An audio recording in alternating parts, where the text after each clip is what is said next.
TVA team और आप देख रहे हैं सीएनबीसी आवाज।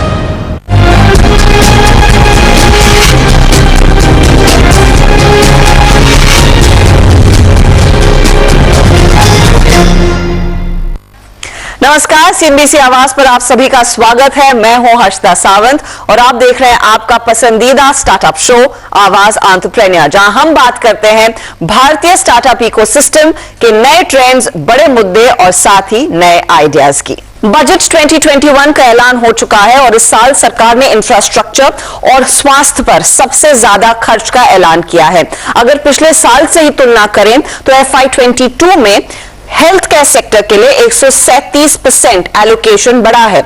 आत्मनिर्भर स्वास्थ्य योजना के लिए 64,180 करोड़ और कोरोना वैक्सीन के लिए 35,000 करोड़ का जिक्र हुआ। जाहिर है, कोविड की बड़ी क्राइसिस के बाद हेल्थ केयर के मामले में सरकार कोई कसर नहीं छोड़ेगी।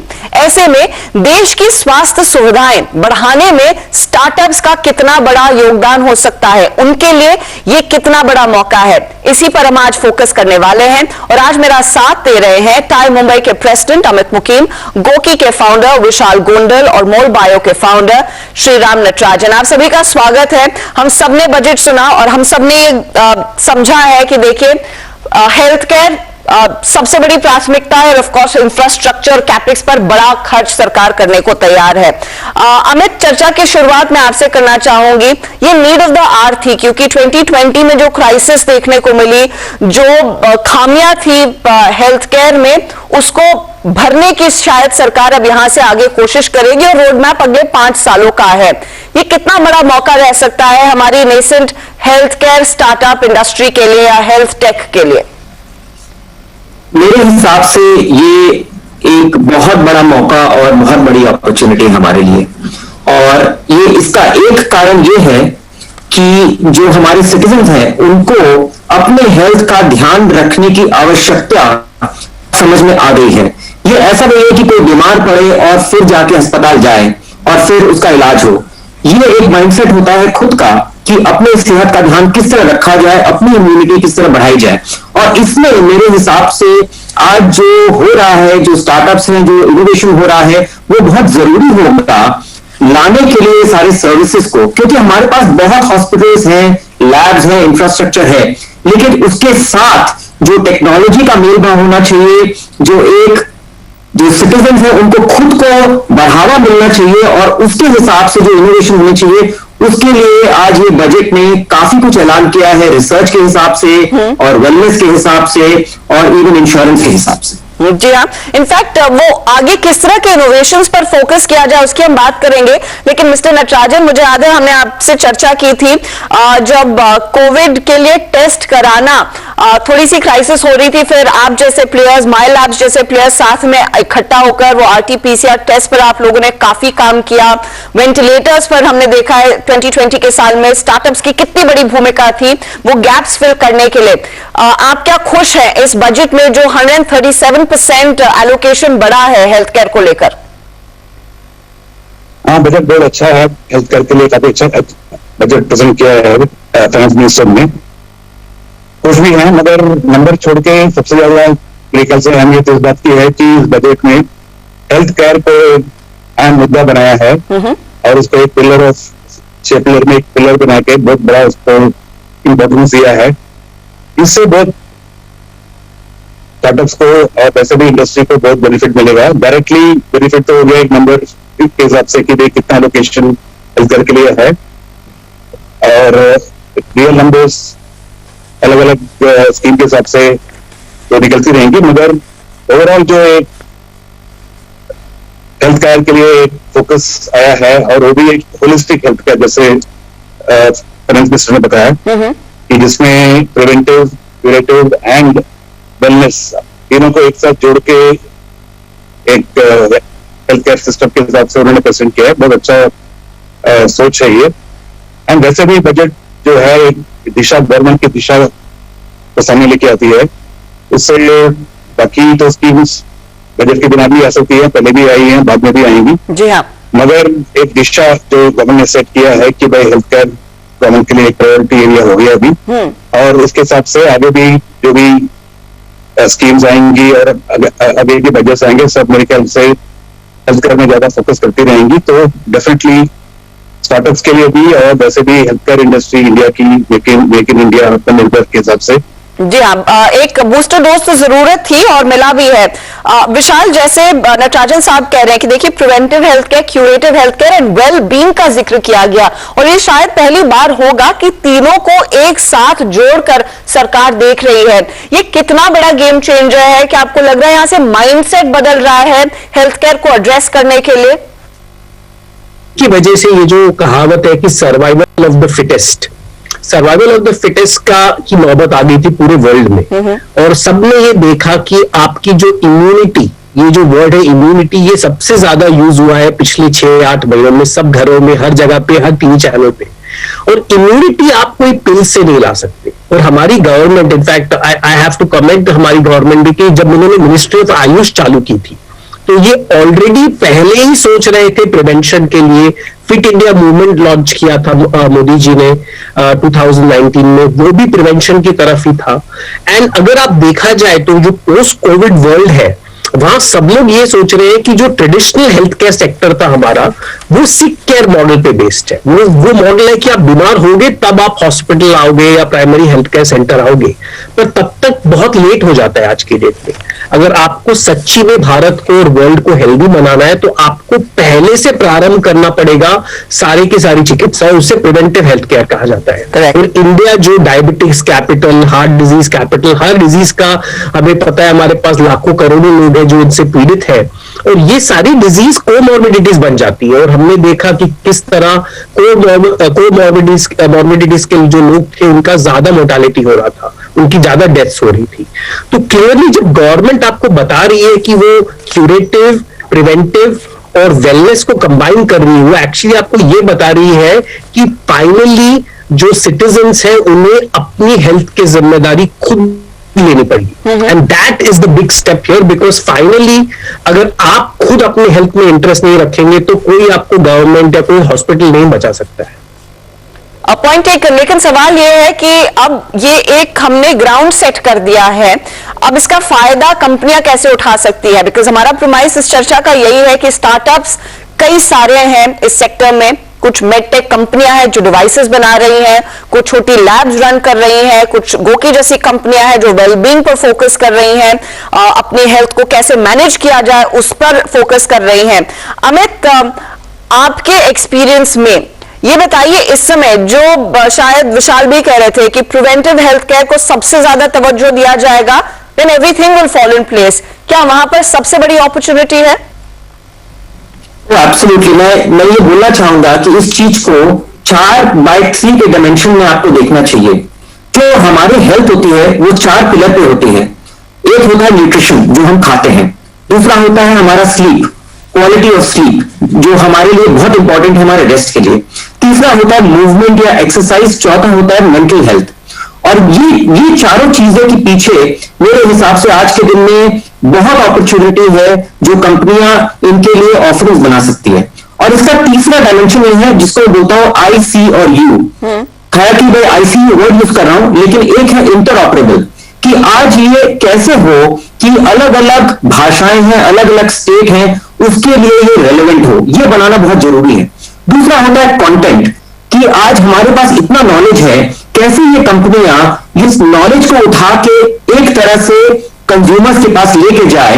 और तीसरा होता है यूजर इंटरफेस, जो टेक्नोलॉजी के लिए बड़ा इंपॉर्टेंट है कि आज हमारे जो इंडियन में स्टार्टअप्स हैं, जो हमारे एंटरप्रेन्योर्स हैं, वो ऐसा कैसा यूजर इंटरफेस बनाए जो कि आज एक कोई इंसान है हमारे गांव में भी यूज कर सकता है और दूसरा एक इंसान है जो हमारे मेट्रो सिटी में भी यूज कर सकता है। तो आज ये 4 एरिया और ये 3 अगर क्वालिटीज लोग रखें तो बहुत अपॉर्चुनिटी है। तो मौके कई सारे हैं। इस मौके का मोल बायो जैसी कंपनियां किस तरह से फायदा उठाएंगी मिस्टर नटराजन, क्या आप उस पर एलैबोरेट कर पाएंगे? क्योंकि आपने कोशिश की पिछले साल अपनी कैपेसिटी को बढ़ाने की, एंड वहां पर आप शायद सक्सेसफुल भी रहे हैं, लेकिन how else are you going to expand your business to make the most of the vision the government has? हमारी जो टेक्नोलॉजी है, ट्रूनेट टेक्नोलॉजी, एक मल्टी डिजीज प्लेटफॉर्म है, तो सिर्फ कोविड के लिए नहीं है।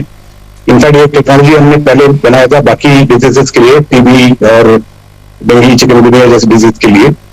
जब कोविड आ गया तो उसी टाइम पे हमने कोविड का टेस्ट भी बना लिया था। लास्ट 6-8-9 महीने से ऑफकोर्स हम लोग कोविड टेस्ट ही बेच रहे हैं क्योंकि उसका डिमांड काफी है और बाकी टेस्टिंग काफी कम हो गई थी। अभी टीबी वापस स्टार्ट हो गया था, अभी गवर्नमेंट के प्रोग्राम में टीबी भी सप्लाई करना शुरू हो गया है। बट आगे के लिए as a multi disease platform अभी ऑलरेडी हमारे पास करीब 23 डिजीज के टेस्ट मार्केट में हैं।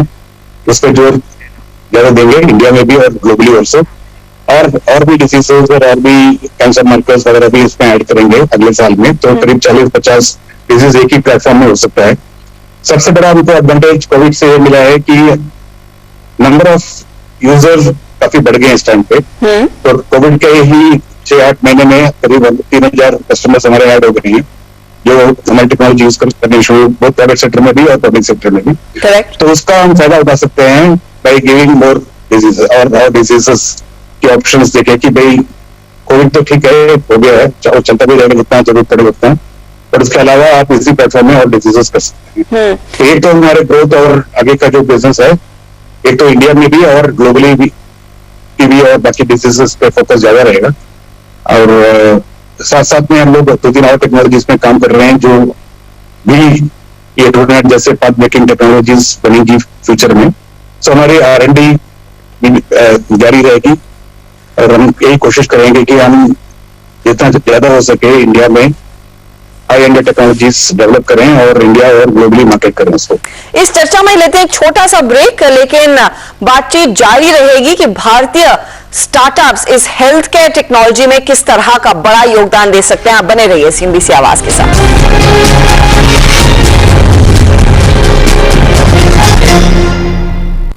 वेलकम बैक, आप देख रहे हैं आवाज एंटरप्रेन्योर और इस हफ्ते हम बात कर रहे हैं कि बजट में जो हेल्थ केयर से जुड़े हुए बड़े ऐलान हुए हैं उसका कितना फायदा भारतीय स्टार्टअप्स को मिलेगा। और इस चर्चा में मेरा साथ दे रहे हैं टाइम मुंबई के प्रेसिडेंट अमित मुकीम, गोकी के फाउंडर विशाल गोंडल और साथ ही साथ मोल्ड बायो के फाउंडर श्रीराम नटराजन।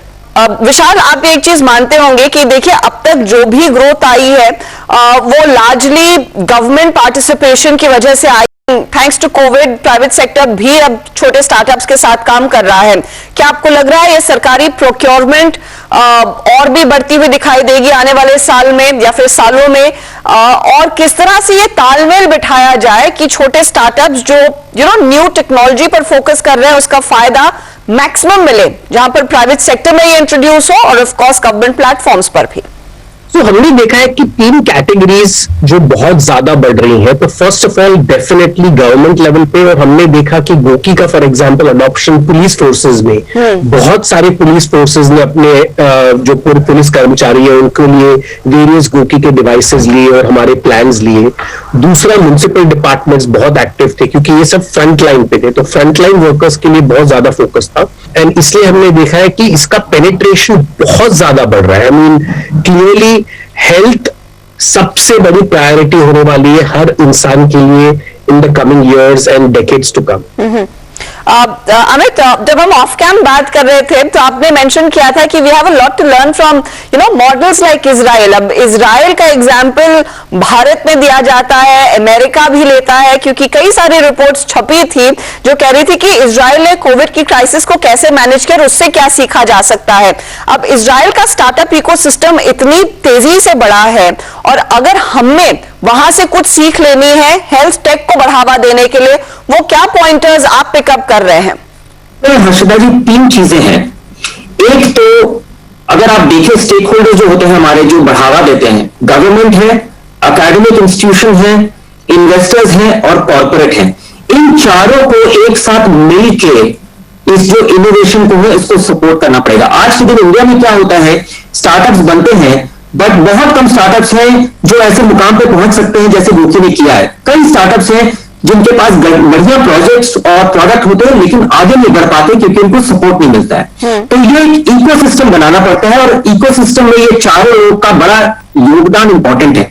दूसरी चीज क्या है, हेल्थ केयर ऐसा सेक्टर है जिसमें जो कैपिटल डालते हैं और उसके अगेंस्ट जो रिटर्न मिलता है उसका जो टाइम फ्रेम है उसमें पेशेंट थोड़ा होना ज्यादा पड़ता है। अगर हम ये सोचेंगे कि हम आज उसमें इन्वेस्ट करें और इसके लिए हमारे जो रिटर्न्स है वो इमीडिएटली आने लग जाए, वो हेल्थ केयर जैसे सेक्टर में कई बार नहीं आता है। और वो माइंडसेट अगर चाहिए रिसर्च करने के लिए और इनोवेशन करने के लिए, वो बड़ा जरूरी है, क्योंकि इंडियन मार्केट जो है आज के दिन में एक कंट्री नहीं है, 31 कंट्रीज हैं। कहूंगा आज ये कंट्रीज है इजराइल और यूएस, इन्होंने बहुत बहुत इन्वेस्ट किया है एक डेटा बनाने के लिए, एक बेसलाइन करने के लिए और ट्रैकिंग करने के लिए।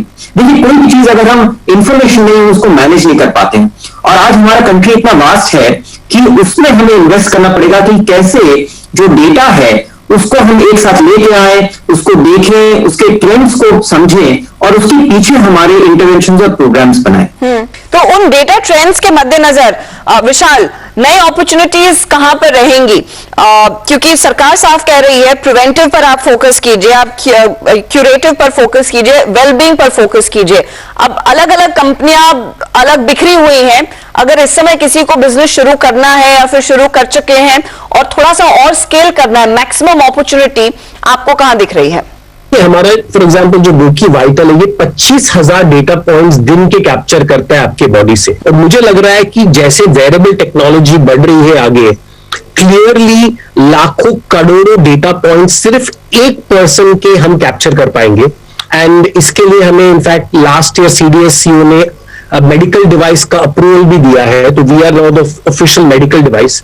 तो मुझे लग रहा है कि अगले 1-2 सालों में there is going to be a massive advent of wearable technology, because हर आदमी को अपना heart rate, blood pressure, ECG ये सब रियल टाइम चेक करना है। और जब ये डेटा जनरेट होगा, ये data insurance companies, pharmaceutical companies, बहुत सारी कंपनीज का ये डेटा इंटीग्रेट हो सकता है और फिर प्रिवेंटिव मेडिसिन बन सकता है, इसे हम पर्सनलाइज्ड मेडिसिन कहते हैं। बहुत सारे ऐसे हेल्थ एप्स भी हैं जो डेटा इंडिया से बाहर भेज रहे हैं, और इंडियन गवर्नमेंट को ये भी देखना चाहिए कि खास करके हमारा हेल्थ डेटा इंडिया में ही रहे और सिक्योर रहे। ये इंपॉर्टेंट मुद्दा है और इस पर मेरे ख्याल में एक बड़ी बहस भी की जा सकती है। लेकिन mister Natarajan, coming back to the point, आपने कहा आपके लिए एक अपॉर्चुनिटी है कई दूसरे एरियाज में भी टेस्ट खड़े करने की। ये जो डेटा का बड़ा एक पूल तैयार हो रहा है एट द मोमेंट, अलग अलग वेरेबल टेक के साथ अलग कंपनियां जो इस समय काम कर रही हैं, वो कितनी बड़ी अपॉर्चुनिटी देता है आप जैसी कंपनियों को बिजनेस को स्केल करने के लिए? और इस समय अगर आपको सरकार से एक चीज चाहिए वो स्केल अचीव करने के लिए, वो क्या रहेगी? एक्चुअली हम लोग जो काम कर रहे हैं वो ज्यादा क्यूरेटिव साइड में आता है, डिटेक्शन डायग्नोसिस के साइड में। मुझे लगता है कि सारे कंपनी को फोकस और ध्यान रखना पड़ेगा कि जो भी डेवलपमेंट्स कर रहे हैं ऐसा होना चाहिए जो आगे जाके आगे के रिक्वायरमेंट के हिसाब से अडेप्टिव होना चाहिए। तो उस पर हम लोग भी कोशिश करेंगे कि हमारी तरफ से ऑलरेडी हम लोग जैसे टेलीमेडिसिन कैपेबिलिटी वगैरह इंक्लूड किया हुआ है, और भी इसको और यूजर फ्रेंडली और पेशेंट फ्रेंडली बनाने में ज्यादा कोशिश रहेगा। सरकार की तरफ से मेरे ख्याल से हम सिर्फ चाहेंगे कि ये रेगुलेटरी सिस्टम्स मैकेनिज्म्स को और सिंप्लीफाई किया जाए, ताकि एक क्लैरिटी हो हर स्टार्टअप को कि एक कुछ भी नया चीज लेके आएंगे तो उसकी रेगुलेशन कैसे होगा, उनको अप्रूवल कैसे मिलेगा, कितनी जल्दी मिलेगा, टाइम फ्रेम्स वगैरह क्लियर होनी चाहिए, क्या खर्चे आएंगे कितना, वो भी क्लियर होना चाहिए। और सरकार की तरफ से भी जो सरकार के खुद के जो प्रोक्योरमेंट प्लान्स में कैसे इसको अडेप्ट कर सकते हैं, एक ओवरऑल क्लियर पिक्चर मिले तो ज्यादा अच्छा रहेगा। मुझे याद है इकोनॉमिक सर्वे में इस बात का जिक्र हुआ था कि शायद कुछ महीनों में एक हम हेल्थ केयर रेगुलेटर भी देखेंगे आता हुआ। वो पूरे गेम को क्या बदल सकता है या फिर और बेहतर बना सकता है? अमित, आपके एक्सपीरियंस में health care regulator, is it the need of the hour कि जिस तरह से सेवाएं दी जा रही हैं, जिस तरह से फाइनल एग्जीक्यूशन हो रहा है ट्रीटमेंट का, चाहे वो प्रिवेंटिव हो क्यूरेटिव हो? तो इसमें 3-4 चीजें हैं। I think it's not just about कि एक रेगुलेटर आ जाए और ये कर ले। इस बारे में मेरे हिसाब से एक है कोऑपरेशन, दूसरा है कोलैबोरेशन, थर्ड इज रेगुलेशन। ये तीनों को साथ में अगर हम नहीं करेंगे, खाली अगर हम रेगुलेशन के हिसाब से देखेंगे तो जो ग्रोथ होनी चाहिए उस सेक्टर में हो नहीं पाएगी। ओके विशाल, फाइनल पॉइंट आपसे। ऑफ कोर्स यहाँ पर हेल्थ केयर रेगुलेटर की बात की गई है, अब वी हैव टू सी उसकी रूपरेखा क्या आती है और वो किस तरह से काम करता है। क्या आपको लग रहा है अब यहाँ से the younger companies, the startups are going to be given equal preference in terms of getting orders या फिर फुलफिलिंग द नीड्स जो इस समय है? I think you know startup India और आत्मनिर्भर भारत ये सिर्फ एक स्लोगन नहीं है, मैं देख रहा हूं कि एक्चुअली ग्राउंड में कंपनीज, ऑर्गेनाइजेशन, गवर्नमेंट सारे के सारे इंडियन स्टार्टअप से काम करना चाहती हैं। और एक सवाल सब लोग पूछ रहे हैं, इनफैक्ट हर ऑर्गेनाइजेशन से, कि मेरा डेटा कहाँ स्टोर हो रहा है। सो ना कि उन्हें इंडियन कंपनीज के साथ काम करना है। आज के डेट में कंपनीज और इंडिविजुअल्स ये सवाल भी पूछने लगे कि मेरा डेटा क्या स्टोर हो रहा है, मेरे डेटा के साथ क्या कर रहे हैं आप लोग। तो I think clearly there is a focus around it. And finally एक बहुत इंपॉर्टेंट चीज आ रही है कि हेल्थ केयर में there is a lot of fake information. तो रेगुलेटर के अलावा मेरे ख्याल से जिस तरह फेक न्यूज आ रही है, health related fake news internet भरी हुई है इससे। और ये भी एक बहुत इंपॉर्टेंट फैक्टर है, क्योंकि लोग कोई भी न्यूज पढ़ के कुछ भी कर रहे हैं अपनी हेल्थ से, कोई भी अनाप शनाप गोली या कोई चीजें खा रहे हैं। तो इसके लिए भी बहुत इंपॉर्टेंट है कि कोई फ्रेमवर्क बनाया जाए जहां हेल्थ न्यूज वेरीफाइड हो। सिमिलरली डिवाइसेस, ऐसे बहुत सारे चाइनीज बैंड्स हैं, आप उसको एक कुकम्बर पे आप लगाओ और कुकम्बर का भी आपको वो हार्ट रेट दे देगा, ककड़ी का हार्ट रेट। तो प्रॉब्लम ये है कि बहुत सारे ऐसे डिवाइसेस आ रहे हैं जिनकी एक्यूरेसी तो मतलब 10% भी नहीं है मार्केट में। एंड ये आपको डिवाइसेस सडनली आपका हार्ट रेट बता रहे हैं, SpO2 लेवल बता रहे हैं, और कंज्यूमर्स इस पर बिलीव कर रहे हैं। तो क्लियरली एक तरफ से जहां इनोवेशन हो रहा है, हेल्थ केयर एक ऐसी जगह है जहां एक्यूरेसी और रिलायबिलिटी बहुत इंपॉर्टेंट है, क्योंकि किसी की लाइफ का सवाल हो सकता है। तो मेरे हिसाब से इसको बैलेंस करना जरूरी है। Not too much regulation, but at the same time कोई फ्रेमवर्क बहुत जरूरी है हमारे देश में। जी हाँ, फ्रेमवर्क की जरूरत है, लेकिन most importantly accuracy and reliability, जैसे विशाल कह रहे हैं, वो उसको प्राथमिकता दी जाए। बहुत बहुत शुक्रिया आप तीनों का हमारे लिए समय निकालकर इस चर्चा में जुड़ने के लिए। Amit Mukim, mister Natarajan and Vishal, pleasure having you on the show. Thank you. चलिए इसी के साथ इस कार्यक्रम में आज के लिए इतना ही। आप बने रहिए CNBC आवाज के साथ। नमस्कार, टेक केयर।